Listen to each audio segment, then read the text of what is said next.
가요. 지금 우리나라 국내 네 번째로 모더나 백신을 품목 허가했습니다. 그래서 8월 달부터 한국에서 위탁 생산할 전망이다 이러는 건데 여기에 지금 그 예방 효과가 94%고 뭐 더군다나 지금 대한민국에서 아스트라제네카가 첫 번째였었고 화이자, 얀센 이렇게 해가지고 세 개만 쓰고 있었던 거잖아요. 지금 모더나까지 쓰게 되는 상황이 온 거거든요. 사실 솔직히 말씀드리면요, 대한민국이 백신 확보가 전 세계 9위입니다. 9위. 한 단계 더 올라갔어요. 백신이 크게 문제가 있는 건 아니에요.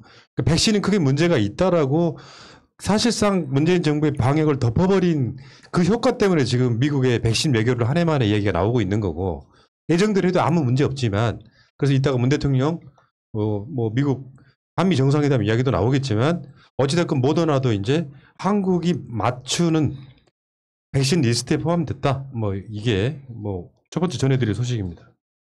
모더나도 국내 생산이 지금 유력하니까 사실 우리나라에서 백신 걱정하는 거는 이게 말이 안 되는 게 대한민국 내에서 생산을 하고 있는 거기 때문에 이게 정말로 우리나라가 뭐 급한 상황에 있어서 빠른 속도로 집단 면역을 형성해야 될 그런 사정이 있으면 영국처럼 생산 분량을 외국으로 안 내보내버리는 방법이 있어요. 국내에 생산을 하고 지금 외국으로 수출이 되고 우리는 계약분만 가져오다 보니까 이게 착시 현상이 생기는 건데 우리나라에서 왜 도대체 백신을 걱정하는 건지 정말 이해가 안 가죠.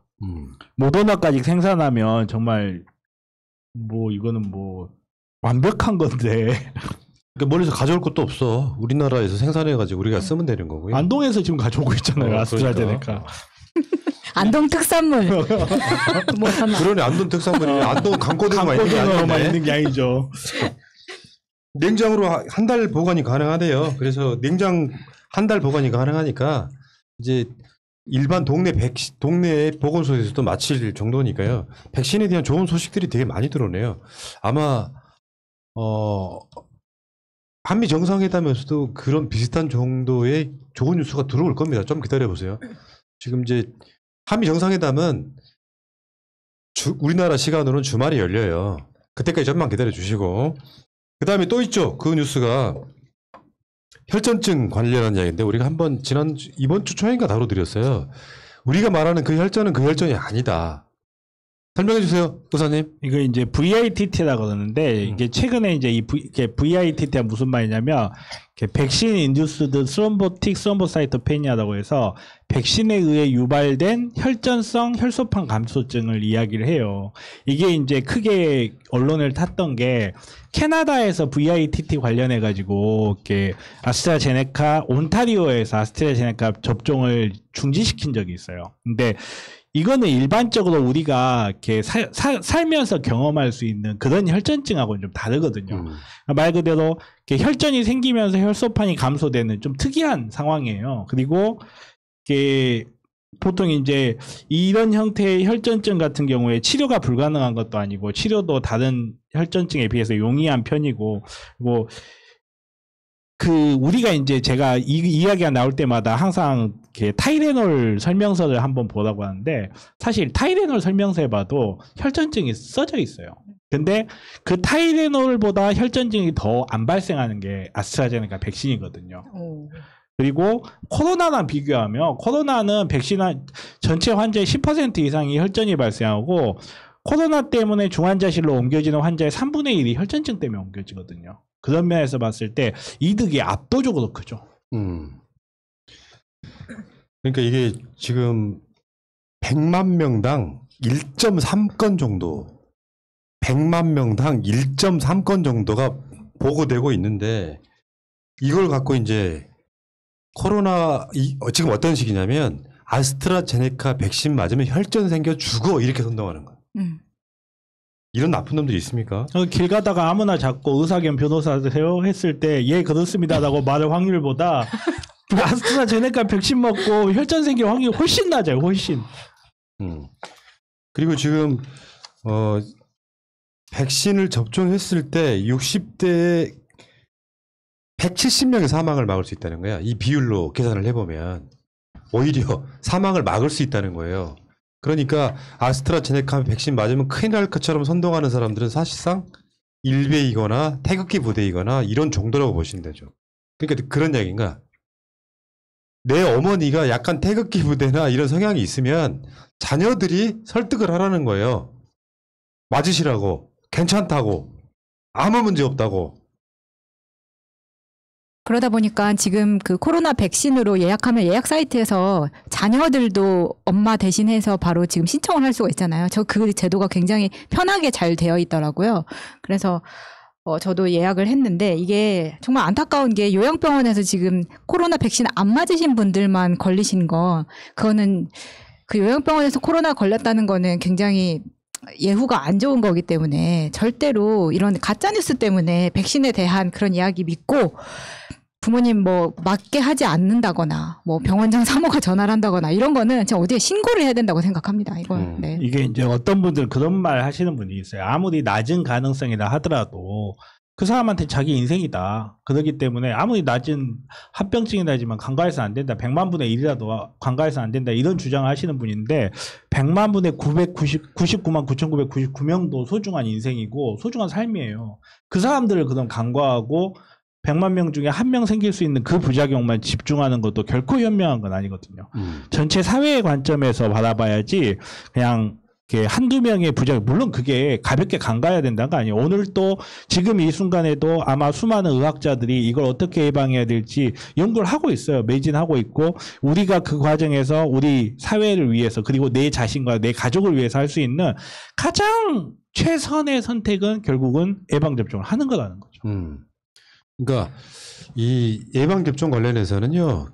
가짜뉴스 믿지 마시고요. 심지어 해년마다 맞는 독감보다 더 위험성이 없는 백신이라는 데이터도 있지 않습니까? 근데 엊그저께 그 요양병원에서 성남의료원에서 확진자가 발생했는데 백신 안 맞은 사람만 걸렸다 이 보도 보셨잖아요. 나는 깜짝 놀란 게 그 요양병원 같은 데 계시는 분들 안 맞은 사람이 있단 말이야? 이걸로 깜짝 놀랐던, 그러니까 실제로 그 가짜뉴스가 영향을 끼친 거예요. 그게 아스트라제네카니까 안 맞겠다. 나는 모더나 맞겠다, 화이자 맞겠다. 이런 사람들 때문에 지금 그런 거거든요. 맨 나중에 맞히세요. 이런 분들은 진짜. 그리고 지금 이런 뉴스도 있었죠. 이게 이제 정필승 의사한테 궁금해서 갖고 온 건데 외국에선 그런다고 해요. 아스트라제네카하고 화이자하고 섞어 맞는 교차 접종. 1차 접종은 아스트라제네카, 2차는 화이자를 맞추면 뭐 더 성능이 더 좋아진다 뭐 이런 이야기가 있어서 지금 한국도 실험 중이래요. 그러니까 성능이 좋아진다기보다는 사실 기본적인 원리는 똑같거든요. 어느 회사 백신이나 코로나 바이러스를 구성하는 스파이크 단백질을 항원으로 등록을 해주는 거예요. 사람 몸한테.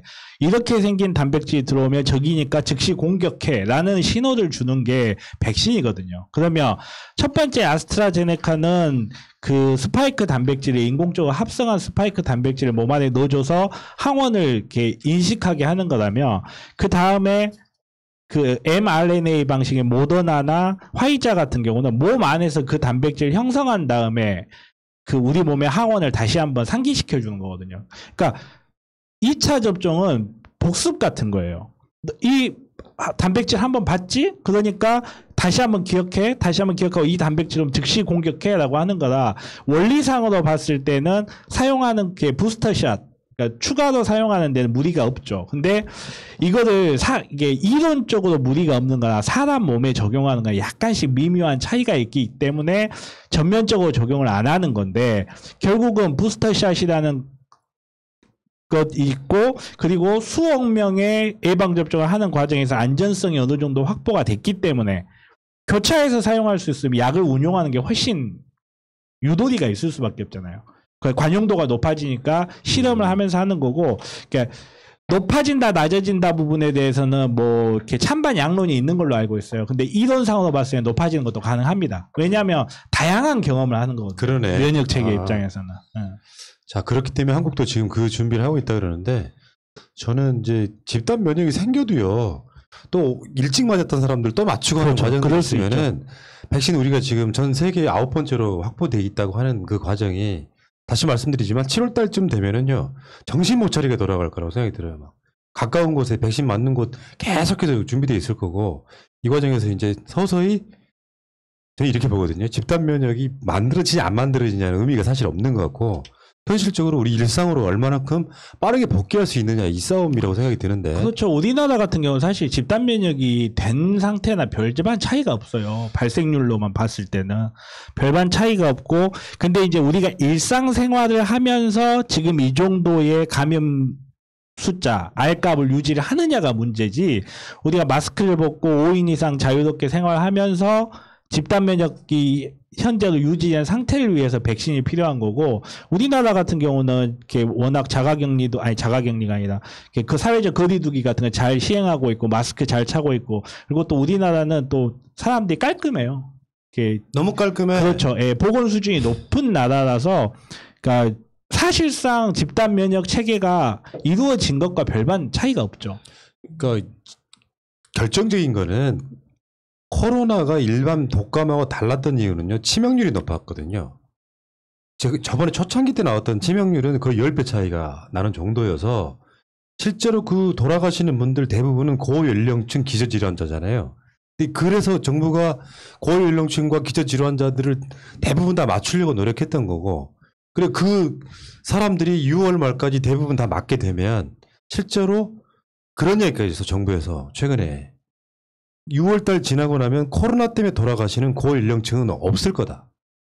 그냥 뭐 자연사하거나 다른 질환 돌아가실 수는 있지만, 그렇게 되면 사실은 7월달 이후에는 한국 사람들한테 코로나는 그냥 일반 독감 정도로 인식될 가능성이 높아요. 그러니까 희망들 빨리 가지시자고, 힘내시고. 근데 그 옆 나라이긴 한데요, 일본에 관심 갖고 싶진 않아요. 뭐 후진국 그걸 관심 가지면 뭐 얼마나 하겠습니까만. 근데 일본이 얼마나 심각한지 어제 단적인 게 하나 나왔었죠. 뭐냐면은 이제 일본도 지금 빠르게 백신을 맞추고 있어요. 엄청 지금까지 느렸잖아요. 맞추고 있는데 예약하는데 사이트에 들어갔더니 없는 번호, 지번호도 다 등록 접수가 된다는 거야. 이건 미친 나라 아니고 불가능해. 한국은 있을 수가 없는 이야기예요. 일본이라는 나라가 IT 정도가 굉장히 낮잖아요, 사실은. 일본은 아직도 초고속 인터넷 한 번씩 깔려면 한 달씩 기다려야 되는 나라고, 아직도 은행에서 은행 업무 처리를 은행으로 직접 가지 않으면 거의 할 수가 없는 나라. 아직도 전자서명 체계가 갖춰져 있지 않는 굉장히 후진국이에요. 얼마 전에 그 북아프리카 침팬지들이 구석기 시대로 진화를 했대요. 거의 비슷한 수준의 나라라서 저는 한편으로 좀 다른 생각을 하고 있습니다. 아, 이런 나라도 백신을 할 만큼 백신이 많이 퍼지고 있구나 지금. 네, 선진국인 우리나라는 대리 예약도 가능하고 본인이 예약한 거에 변경도 가능하고 노쇼 대기를 해도 그 사람들에게 차근차근 연락이 오는 그런 시스템을 갖추고 있습니다. 역시 백신 맞으신 분. 훌륭하신 분. 일본은 제대로 된 스마트폰 기업이 하나가 없어요. 소니에서 엑스페리아 같은 거 일부 만들고 있긴 하지만 아무도 안 쓰지. 정말 IT 수준이 낮아요. 최근에 아이폰을 쓰죠. 최근에 유니콘 기업이 아예 안 나오고 있나요? 네. 그게 이제 나중에 어마어마한 기업으로 커나가는 그런 건데 그게 없어. 미래가 없는. 그러니까 일본은 유니콘 기업이 나올 가능성보다 유니콘이 나올 가능성이 높아요. 자, 아무튼 뭐 남의 나라의 아픔에 대해서 뭐 이렇게 할 것 같지는 않습니다만, 능력도 안 되는 사람들이 뭐 올림픽 출연했다고 하고 있고, 국민의 80% 이상은 올림픽 반대하고 있고, 난감하겠다. 어차피 올림픽은 치를 겁니다만 결국은 이 올림픽을 통해서 건재를 과시하려고 했던 일본은 사실 망해가는 그 상징적인 상황을 보고 계십니다. 가짜로 막 집어넣어도, 번호를 집어넣어도 등록이 완료되었습니다 라고 나오는 거를 일본 언론이 보도를 하니까, 일본 뭐 지금 아직 안 돌아가신 우리 안배 진삼 씨, 아베부터 시작해가지고 실제로 그 우리나라로 따지면 국방부 장관했죠. 그 사람이 아베 동생이에요. 근데 지금 자위대 그 간호사들이 막 투입돼가지고 마치고 있거든요. 언론이 방역 방해한다고 난리치는 거야. 시스템 그렇게 만들어 놓고 말이에요. 우리나라가 좀 뭐 불편하면 좀 배워가든가 이 사람들아.